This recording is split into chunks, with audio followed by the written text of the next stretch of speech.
Bismillahirrahmanirrahim. Assalamualaikum warahmatullahi wabarakatuh. Alhamdulillahi rabbil alamin. Wassalatu wassalamu ala ashrafil anbiya'i wal mursalin Sayyidina Muhammadin wa ala alihi wa ashabihi ajma'in. Subhanaka la ilma lana illa ma'allamtana innaka antal alimul hakim. Rabbi shrah li sadri wa yassir li amri wahlul 'uqdatan min lisani yafqahu qawli. Amma ba'du.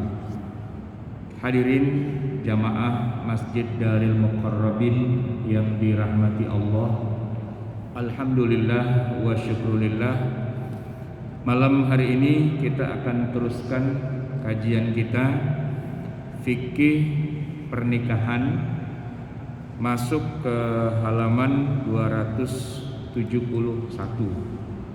bab 3, judulnya nikah dengan niat talak. Nikah dengan niat talak ini adalah rangkaian dari judul-judul sebelumnya, yaitu terkait dengan pernikahan yang bermasalah. Kita sudah bahas yang sebelumnya, nikah yang sebelumnya kita bicara tentang nikah mut'ah, itu pada bab 2, dan pada bagian yang pertama nikah lain agama. Jadi sekarang ini kita bahas jenis pernikahan bermasalah yang ketiga, yaitu nikah dengan niat talak. Kita baca halaman 271. Bismillahirrahmanirrahim. A. Pengertian. Nikah dengan niat talak itu disebut dalam bahasa Arab an-nikahu binniyatit talaq. Nikah tapi niatnya akan segera dicerai adalah sebuah istilah di mana seseorang melakukan akad nikah seperti umumnya pernikahan yang biasanya, namun yang membedakannya adalah bahwa pada saat akad nikah itu berlangsung, di dalam hati tidak diucapkan, cuma dalam hatinya saja itu sudah terpasang niat untuk segera mentalak istrinya. Ini lagi akad nih, ya lagi akad. Itu di hatinya sudah ada niat, abis ini gue ceraiin, ntar malam gue ceraiin, besok pagi gue ceraiin. Itu sebuah fenomena yang mungkin nggak biasa kita temukan, karena orang buat apa capek-capek bikin acara pernikahan tiba-tiba dia niatkan untuk ditolak langsung begitu saja. Nah, tetapi ini menjadi sebuah kajian khusus karena ada kasusnya, dan gak cuma satu, cukup banyak. Dan di negeri kita kasus-kasus ini sering juga terjadi. Nah, yang nomor 3 ini, nikah dengan niat talak ini beda dengan yang bab kedua kemarin yang sebelumnya udah kita bahas, yaitu nikah mut'ah. Bedanya apa? Kalau nikah dengan niat talak ini, nikahnya itu lengkap. Artinya semua rukunnya terpenuhi. Ada wali, ada saksi, bahkan mungkin juga terdaftar secara legal, dihadiri oleh petugas dari KUA. Beda kan dengan yang nikah mut'ah. Itu nggak pakai wali, nggak pakai saksi, cuman berdua aja. Dan akadnya juga jual beli. Kamu saya nikahi dengan duit segini untuk 2 hari. Untuk 2 hari itu berarti begitu lewat 2 hari udah otomatis cerai. Dan itu diucapkan di dalam akadnya. Nah, sedangkan yang sedang kita bicarakan nggak disebutkan di dalam akad, cuma di dalam hati aja. Ini yang menarik ya, perbedaan dengan nikah biasa. Jadi kalau dilihat dari segi perbedaannya ya cuman di hatinya itu ada niat mentalak atau tidak. Ya kalau pernikahan biasa pastinya tidak akan niat talak.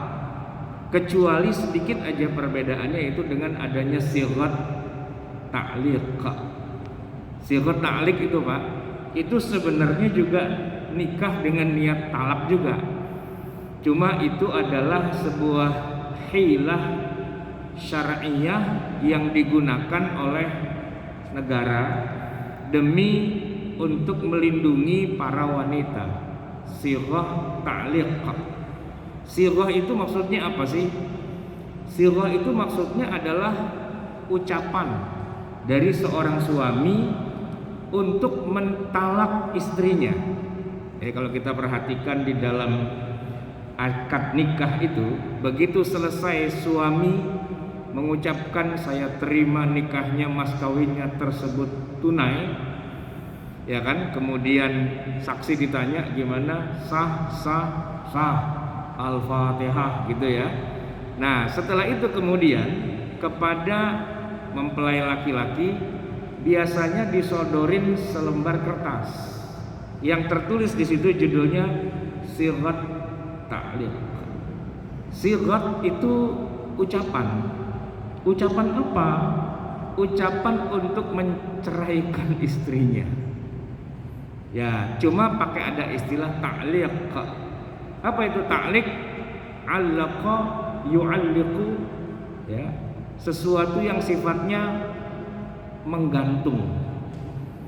Jadi maksudnya begini, saya cerai istri saya yang barusan aja saya nikahi, kalau saya begini dan begini dan begini dan begini. Begininya itu ada 4. Misalnya begini yang pertama, seandainya saya meninggalkan istri saya selama sekian bulan berturut-turut atau tidak menafkahinya sekian lama berturut-turut, itu begini yang pertama. Tapi itu nggak jatuh cerai, kecuali kalau ada begini yang kedua, lalu istri saya tidak menerima, ya kan? Nah itu juga nggak langsung jatuh cerai, lalu dia mengadukan halnya kepada pengadilan agama, itu yang ketiga. Kemudian baru yang keempat, lalu pengadilan agama menerima pengaduannya. Jadi 4 langkah itu Pak. Kalau baru 1 langkah, 2 langkah, 3 langkah belum jatuh. Tapi kalau sudah langkah yang keempat, barulah jatuh. Disitulah kemudian pengadilan memutuskan bahwa suami istri ini sudah cerai. Yang jatuhin talaknya bukan pengadilan, yang jatuhin talaknya siapa? Si suami. Yang dengan lugunya disuruh baca, dia main baca aja. Dia nggak tahu konsekuensinya apa. Konsekuensinya berarti kalau 4 hal itu terjadi, ya maka jatuhlah talak 1 pada istri saya. Kan begitu. Yang mentalak siapa? Pengadilan? Bukan. Yang mentalak ya si suami yang baru tumben jadi suami. Kalau yang udah jago, yang udah pengalaman, jam terbangnya udah tinggi, disodorin, dia geleng. Enggak, baca. Oh enggak, baca. Bapak aja yang baca. Ya dia nggak mau baca. Kenapa? Karena sighat ta'liq itu pada dasarnya adalah sighat talak, tapi dengan syarat, begitu. Nah, kaitannya dengan yang sedang kita bahas, nikah dengan niat talak, itu ada talak juga, cuma nggak diucapkan, ya nggak diucapkan, ada di hati aja. Seseorang ketika dia menikah, dia niat dalam hati, abis ini, ya, atau besok sore, atau minggu depan, atau bulan depan, mau saya cerai untuk istri saya. Ya, itu bedanya dengan nikah biasa atau dengan nikah mut'ah. Sekarang pertanyaannya, ini kita buka di halaman B. Saya nggak usah baca teksnya satu-satu lah ya. Yang bagian B halaman 272. Kenapa sih ada orang pakai nikah dengan niat talak, itu latar belakangnya apa? Bukannya susah orang mau nikah itu, nyari jodohnya aja kadang-kadang nggak dapat udah 10 tahun gitu kan. Udah gitu udah dapat nih orangnya kagak mau gitu kan. Udah dapat nih mertuanya kagak cocok. Wah, macam-macam lah ya. Udah dapat semua, waktunya kagak ada. Dan seterusnya. Masa dengan segala macam perjuangan yang berat itu begitu akad langsung mau dijatuhin talak. Ini orang waras apa enggak sih? Gitu kan? Nah, itu yang jadi pertanyaan. Bagaimana ceritanya kok bisa ada orang menikah tapi niatnya langsung dia mau talak? Apa latar belakangnya? Macam-macam jamaah sekalian. Yang pertama, kebutuhan seks halal tapi sementara. Nah, ini yang kasus sering terjadi ya. Penyebab dan latar belakang yang sering terjadi dalam perkara nikah dengan niat talak adalah kebutuhan seks yang halal. Biasanya kasus ini terjadi pada laki-laki yang sudah menikah, sudah berumah tangga, namun karena satu dan lain hal harus tinggal tanpa istri dan keluarganya di kota lain, di negara lain, dalam jangka waktu yang bukan sehari dua hari, tapi berbulan-bulan bahkan bertahun-tahun. Ya mereka bisa saja itu di kita ya, di negara kita tuh ekspatriat gitu misalnya, pekerja, karyawan, polisi, tentara, petugas negara, pebisnis, bahkan juga termasuk dosen, guru, mahasiswa, ya kan? Nah, karena satu alasan tertentu mereka harus bertugas di luar kota atau di luar negeri dalam jangka waktu yang lama meninggalkan istri. Dan oleh karena itu mereka sangat bermasalah dengan kebutuhan seksual khususnya dan juga teman pendamping pada umumnya. Nah, pilihannya cuma ada dua ya, yaitu zina atau nikah. Ya, kalau zina jelas haram, terlaknat, ya bahkan dosa besar ya. Nah, tetapi kalau menikah yang halal pun bukan sebuah pilihan yang mudah. Kenapa? Ya karena di kampungnya ada bininya, ya kan? Nah itu kalau dia nikah dua minta izin sama bini, ya mana bisa dikasih izin? Ya ngomong baik-baik dah, baik-baik apaan? Palang pintu pindah ke jidat, enak aja lu mau kawin lagi, nggak bisa kan begitu. Jadi tidak mungkin juga berpaling kepada nikah mut'ah seperti yang kemarin udah kita bahas, nggak mungkin juga. Sebab nikah mut'ah itu juga ya haram-haram juga. Maka alternatif yang muncul kemudian adalah menikah yang normal, yang wajar, tapi sifatnya sementara saja. Dan biasanya dirahasiakan juga, jatuhnya siri ya. Nah, dan waktunya juga ya tergantung kebutuhan. Ya minimal selama masa tugasnya itu aja. Ya selama masa tugas. Kalau tugasnya masih ada ya terus, tapi nanti kalau udah berakhir ya gua ceraiin, selesai gitu ya.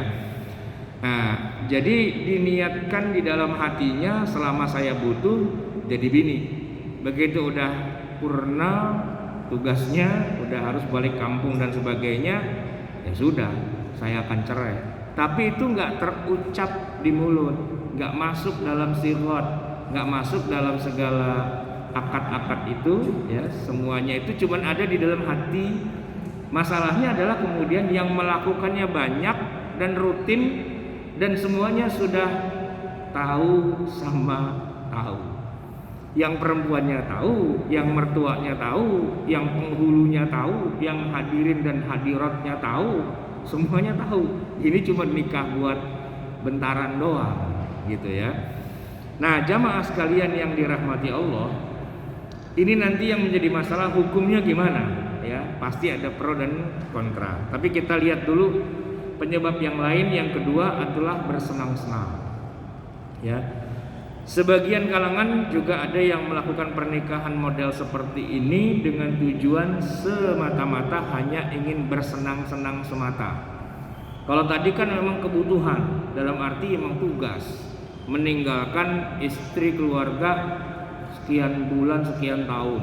Ya sebutlah misalnya ya dia kerja di luar negeri, ya, negerinya aslinya dari Arab, dari Mesir, dari Yaman, dari mana, ngajar jadi ekspatriat, jadi dosen apa jadi apalah begitu, pegawai kontrak di negara kita, bininya kagak dibawa. Nah di sini uyeng dia, ya kan? Nah kawinlah dengan wanita lokal, gitu. Ya itu yang pertama. Nah kalau yang kedua lain lagi nih. Memang judulnya Nawaitu Sauma Godimnya itu emang mau bersenang-senang dari awal, bukan karena tugas, tapi karena vacation, karena jalan-jalan, mencari hiburan, gitu ya.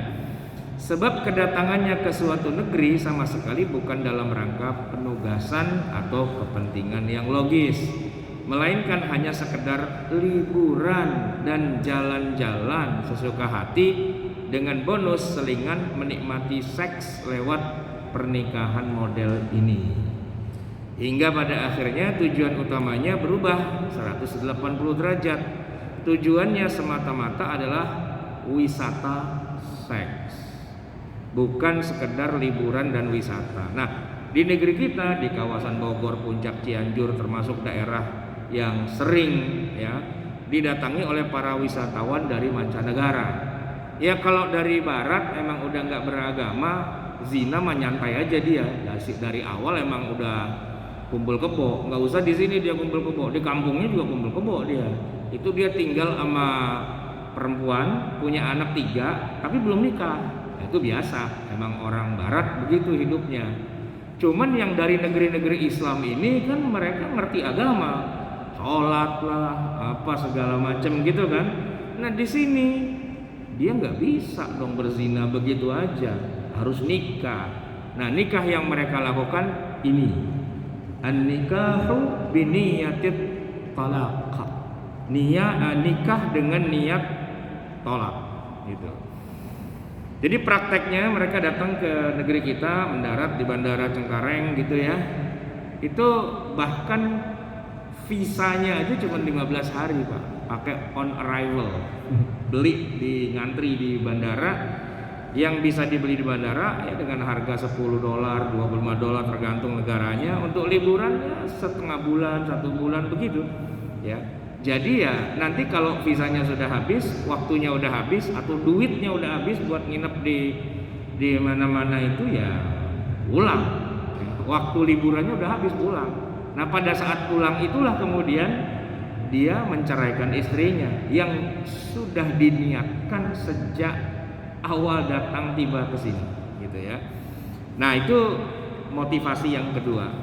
Sebenarnya banyak ya, ada juga motivasi yang ketiga, misalnya karena terpaksa. Kadang terjadi ada orang menikah dengan terpaksa padahal hatinya tidak ingin menikah. Ini bisa juga nih kejadian. Bisa saja karena tidak merasa cocok dengan pasangannya atau karena sebab-sebab yang lain. Dijodohin gitu misalnya. Bapaknya maksa, lu kalau kagak nikah sama dia, gua kagak kasih warisan. Kan ribet tuh urusannya kan.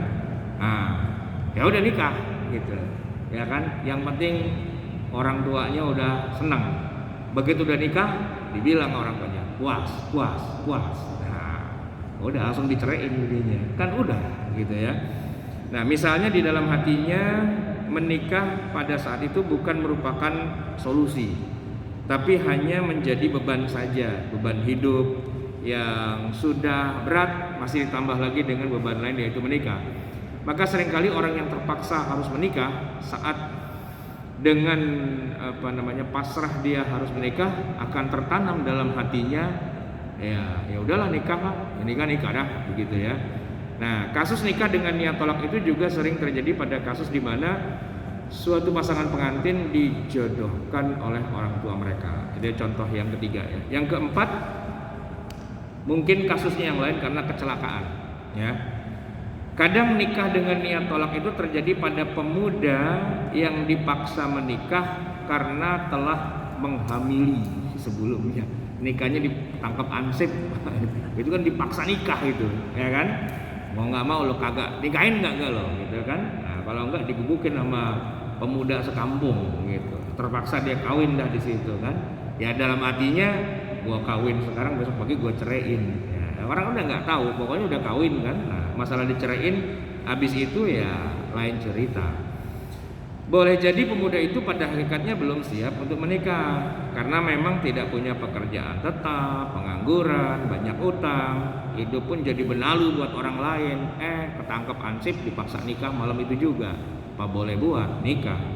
Ya kalau udah begitu kan kemudian yang dia pikirin ya bagaimana menceraikannya gitu ya.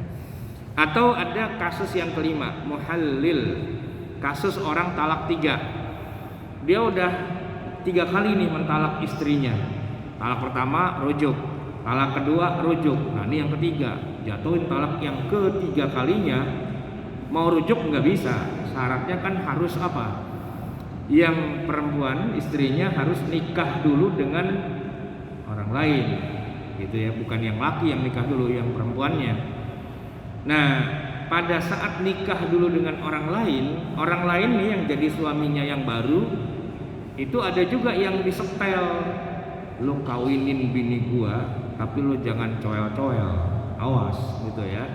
Nah begitu udah selesai akad langsung lo ceraiin, ntar gua bayar dah berapa duit gitu misalnya. Nah itu ada juga yang model kayak gitu, walaupun di sinetron atau di film atau di cerita gitu, tapi kadang-kadang ada terjadi juga. Ya tentu ini juga tidak tidak sesuatu yang asing ya. Kadang-kadang ada orang yang terlalu bersemangat menceraikan istrinya langsung talak 3. Habis itu baru nyesel dan bingung bagaimana cara penyelesaian. Nah jadi jamaah sekalian, bagaimana kemudian hukumnya menikah dengan niat talak? Sah apa tidak sah? Halal apa haram? Ini masalahnya ada 2 nih. Kalau bicara sah, ya berarti sah mereka menikah. Tapi yang kedua, halal apa haram tuh dengan cara begitu? Ini yang perlu dilihat secara lebih jauh. Nah, kalau kita perhatikan, ternyata memang para ulama itu beda pendapat antara yang mengatakan boleh dengan yang mengatakan tidak boleh. Itu beda pendapat ya. Jadi kita bahas nih di halaman berikutnya 275 bagian C, ulama yang membolehkan, dan nanti yang D itu halaman 277 ulama yang mengharamkan ya, dengan masing-masing dalilnya. Ada yang bilang halal, ada yang bilang haram ya. Nah para ulama berbeda pendapat ini. Kalau kita lihat yang pertama ya, yang bilang boleh gitu ya. Misalnya dalam hal ini mazhab Asy-Syafi'i ya, dalam kitab Syarah Sahih Muslim Imam Nawawi itu menukil dari Al-Qadhi, wa ajma'u ala anna man nakaha nikahan mutlaqan wa niyatuhu alla yamkutha ma'aha illa muddah nawaha fanakahaha fanikahuhu sahihun halalun. Nah ini jawabannya oleh Imam Nawawi di dalam Syarah Sahih Muslim ya, mengutip dari perkataan Al-Qadhi, dan telah ijma' para ulama anna man nakaha nikahan mutlaqan, siapa yang nikah dengan nikah yang mutlak, wa niyatuhu alla yamkutha ma'aha, tapi niatnya tidak akan tinggal bersamanya, illa muddah, kecuali hanya sesaat, nawaha, yang dia niatkan, fanikahuhu sahihun, nikahnya sahih, halalun, dan halal. Nikahnya itu sah sebagai suami istri dan halal, tidak berdosa. Walaisa nikah mut'ah, dan itu nggak bisa disebut sebagai nikah mut'ah. Wa innama nikahul mut'ah ma waqa'a bisyartil madhkur. Nah, kalau mau dibilang nikah mut'ah itu ada syarat yang disebut. Maksudnya, saya nikahi kamu dalam waktu cuma 2 bulan. Nah, itu harus kesebut gitu. Nah, kalau dalam hati itu nggak masuk ya, nggak masuk. Nah itu contohnya. Namun Imam Malik punya komentar negatif terhadap yang melakukannya. laisa hadza min akhlaqin nas. Ya, tapi dengan cara begitu ini bukan termasuk akhlak manusia yang baik. Secara etika itu tidak baiklah begitu. Halalnya halal, sahnya sah. Tapi kata orang Jawa, orailo gitu loh, ya. Enggak layak, enggak bagus, enggak pantas itu dilakukan, ya. Sehingga nanti kalau kita breakdown, ya kalau memang terpaksa darurat daripada zina apa boleh buat, tapi bukan ideal gitu, dan tidak bisa dijadikan contoh, tidak bisa dijadikan sebuah model begitu. Ini cuman sifatnya hilah, ya. Hilah itu ya diakalin lah bagaimana caranya biar nggak zina gitu ya. Nah, sedangkan Ibnu Qudamah di dalam kitab Al-Mughni ini mewakili mazhab sebelah, mazhab Hambali. Wa in tazawwajaha bighairi syartin illa fi niyatihi talaquha ba'da syahrin aw idza inqaddat hajatuhu fi hadzal baladi fan nikahu sahihun fi qawli 'ammati ahli ilm. Ya, seandainya seorang menikah tanpa menyebutkan syarat, maksudnya tanpa menyebutkan nanti saya nikahi hanya dalam sebulan ya atau 2 bulan gitu ya, tanpa menyebut itu, kecuali hanya dipendam di dalam niatnya saja bahwa dia akan mentolak istrinya itu sebulan kemudian, atau bila telah usai hajatnya di negeri itu, maka nikahnya sah menurut pendapat kebanyakan ahli ilmu. Itu mewakili mazhab Hambali Imam Ibnu Qudamah. Nah, masih ada lagi yang ketiga, Ibnu Taimiyah sebenarnya juga mewakili Hambali juga. Nah, di dalam fatwanya, walau nawa annahu idza safara wa a'jabathu amkasaha wa illa talaqaha jaza zalika.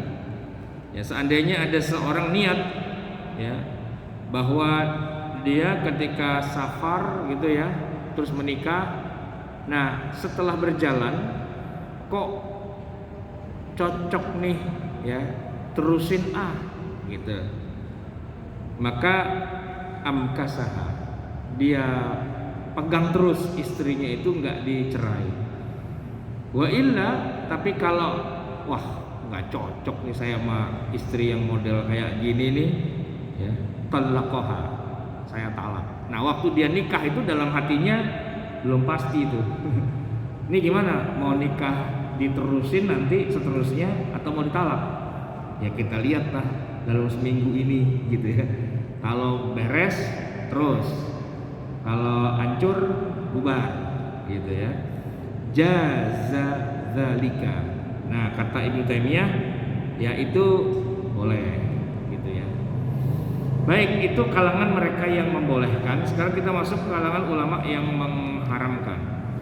Sedangkan yang tidak membolehkan pernikahan dengan niat tolak itu adalah mazhab Al-Hanabilah secara resmi, khususnya Imam Ahmad bin Hambal sendiri dan para ulama pendukung mazhab ini. Jadi saya sebutkan tadi Ibnu Qudamah itu sebenarnya mewakili mazhab Hambali, Ibnu Taimiyah juga mewakili Hambali, tapi Imam Ahmad bin Hambalnya sendiri ya di dalam mazhab Hambali, namanya juga Hambali, imamnya Imam Ahmad. Nah, Imam Ahmad malah nggak setuju, malah tidak membenarkan gitu ya. Nah, sedangkan dari kalangan ulama modern di masa kini antara lain Muhammad Rashid Ridha, Syekh Muhammad Shalih Al Utsaimin, Lajnah Daimah lil Buhus wal Ifta Kerajaan Saudi Arabia, dan juga Majma' Fikih Islami yang sekarang ini orang Saudi.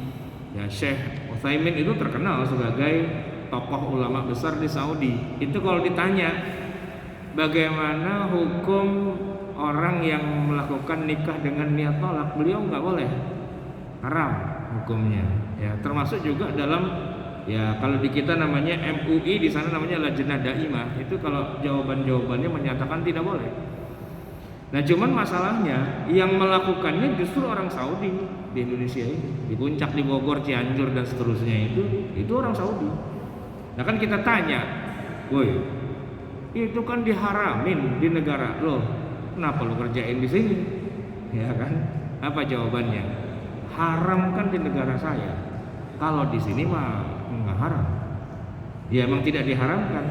Kenapa? Maksud saya begini, di Indonesia majelis ulamanya tidak membuat pernyataan bahwa pernikahan macam itu haram. Ya karena kalau secara hukumnya mazhab Syafi'i itu tidak mengharamkan. Hanya saja itu kan konteksnya adalah di masa lalu, ya kan? Nah, maka harus dilihat dengan konteks di masa sekarang, dilihat dari maslahat dan madaratnya, ya, masolehnya dan mafsadatnya. Apakah ini merugikan ataukah ini menguntungkan? Nah, begitu. Nah, nampaknya kebanyakannya melihat ini menguntungkan karena mendatangkan devisa. Buat apa bikin tempat untuk orang pada berrekreasi, berwisata, liburan dan sebagainya kalau nggak ada daya tariknya. Dan daya tariknya adalah wisata seksual, ya kan? Bisa kawin di puncak itu, ya kan? Langsung ditawarin. Kalau nggak percaya, jajalin aja ke puncak. Iya, pakai baju gamis gitu ya, ke puncak. Itu langsung ditawarin, "Wan, ada barang baruan." Gitu. Ada barang baru gitu. Kenapa ya? Karena saya pernah ditawarin juga gitu kan. Habis ngisi pengajian, lapar, mampir gitu. Nah, lagi makan ditawarin gitu. Ya, jadi tahu akhirnya, oh gitu.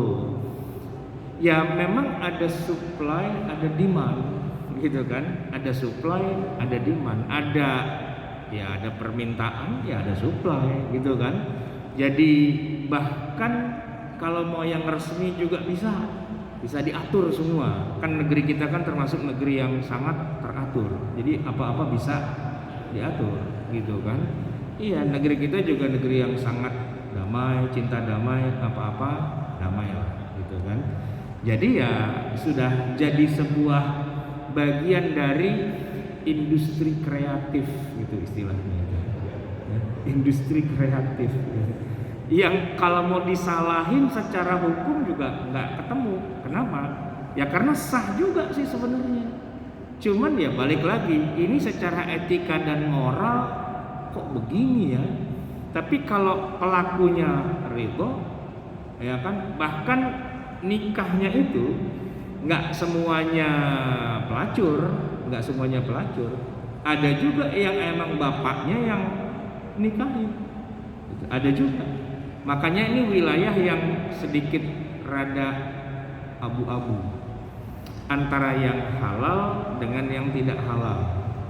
Istilahnya kalau kata orang Saudi, dosen-dosen saya itu istafti qalbak, tanya pada hati nuranimu sendiri. Nah gitu. Karena sebagiannya juga ada yang jadi pelakunya, tapi dia punya alasan. Bini saya di Mesir, saya ditugasin ngajar di Indonesia setahun, kagak ketemu bini setahun, puyeng Pak, ya kan? Puyeng. Kalau iman kuat, Imron itu yang susah, gitu, ya kan? Nah, gimana solusinya? Nikah, ya. Tapi nikahnya nggak bilang-bilang ke Mesir, nggak bilang-bilang. Wow, perang dunia kalau nyampe ke Mesir, ya kan? Ya udah. Biarin dah, ini rahasia gitu kan. Tapi ketahuannya sama saya sih, karena saya muridnya, dia dosen saya ke rumahnya, saya tanya, itu bantu? Dia ketawa. Ya pembantu dalam arti pembantu sih dia bilang. Oh, nikah siri. Ya, habis gimana dong? Ya udah mau bilang apa gitu kan. Tapi dia bilang hadari ayyasilal khabara ilal nas. Awas ya kalau sampai beritanya sampai ke Mesir, lu yang uber-uber gitu. Ya udahlah, tahu sama tempe udah akhirnya kan, tahu sama tahu. Nah, tapi itu bisa kita bilang itu darurat. Dia bilang apa? Daripada saya ke puncak, nah gitu kan, mendingan saya nikah yang bener. Walaupun nikahnya jadi nikah siri juga, karena kalau orang asing sama orang Indonesia itu rada ribet emang secara aturan hukumnya. Walaupun begini, ini salah satu dosen saya cerita orang Mesir. Istri saya yang orang Indonesia itu, saya tidak niat untuk mentalaknya kalau saya sudah selesai ditugaskan di Indonesia. Saya ingin ajak dia tinggal di negara saya. Oh, hebat dong. Ya iya, kan saya menikahi dia, saya tanggung jawab. Walaupun mereka nggak punya anak. Masalahnya adalah istri saya yang keberatan, nggak mau diajak ke negara saya. Ya dia nggak bisa bahasa Arab, dan dia juga nggak doyan makan roti dan sebagainya gitu kan. Jadi udahlah, sampai di sini saja cerita kita gitu kan.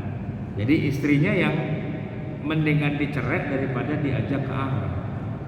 Nah dia bilang, ente coba nilai, saya nggak niat mentalak loh, saya niatnya tanggung jawab. Selama saya tinggal di Indonesia beberapa tahun, mungkin ada 3-4 tahun gitu kan, ya dialah wanita yang saya nikahi secara sah, secara halal, walaupun mungkin kalau secara legal nggak legal gitu kan. Nah cuman setelah habis masa kontrak saya mau ajak pulang ke Mesir, dia keberatan karena semua keluarganya di sini. Nah kalau di sana kan dia sebatang kara, belum dia ngebayangin tiap hari di demo sama bini pertama. Wah nggak siap dia ya, bersaing dengan bini pertama, kacau nih urusan perang dunia. Jadi ya sudahlah, sampai di sini saja cerita cinta kita. Wah begitu kan. Nah cerai, pulanglah dia ke Mesir. Tapi suatu hari pas saya ke Mesir, ini malah cerita jadinya ya, saya ketemu dengan guru saya itu, ya kan, udah lama. Ternyata dia sama yang di Mesir udah cerai, gitu. Terus dia tanya, bisa cariin lagi nggak di Indonesia? Kagak usah, dia bilang, ngapain nih? Memang kata bakal main begitu kan? Enggak, kalau misalnya saya bisa nikah lagi dengan wanita Indonesia, saya yang mau tinggal di Indonesia. Nah udahlah, gak usah mikirin yang begitu-begitu. Pokoknya intinya ini memang jadi masalah. An-nikahu biniyatit thalaq itu wilayah yang abu-abu. Secara umum kita tidak membolehkan. Kenapa? Ya karena itu merugikan para wanita. Pertama, nikahnya udah pasti siri. Dan nikah siri itu kayak orang beli mobil bodong. Ya Pak, beli mobil bagus nih, keluaran yang belum lama, baru setahun 2 tahun lah gitu ya, dan harganya miring banget, tapi nggak pakai STNK, nggak pakai BPKB. Bagaimana tuh Pak? Bayarin nggak? Ini mobil nih ya, kalau barunya harganya 300 juta ya, baru dipakai setahun dijual 70 juta, dari 300 jadi 70. Beli nggak Pak?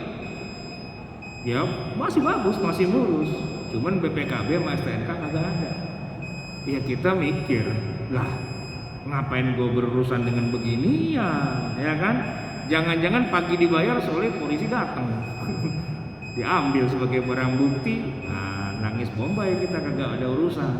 Nah nikah siri itu problematikanya adalah mudarat buat si wanita, dan sering terjadi emak-emak itu ngadu, lapor, Ustaz, saya mau cerai sama suami, cuman suami saya nggak mau nyeraiin.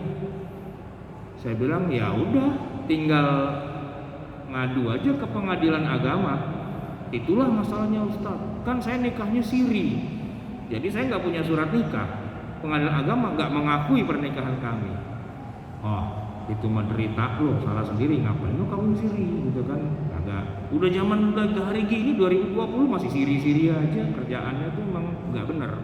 Karena diajarin sama ustadznya yang nggak bener, karena ustadznya kawin siri juga. Nah, ini yang jadi masalah. Ya. Nah itu adalah nikah siri, adalah kajian insya Allah pada malam Rabu depan tuh ya, nikah siri. Tapi sekarang udah isya, jadi kita tutup sampai di sini. Adanallahu wa iyyakum ajma'in wa lakum minkum. Assalamualaikum warahmatullahi wabarakatuh.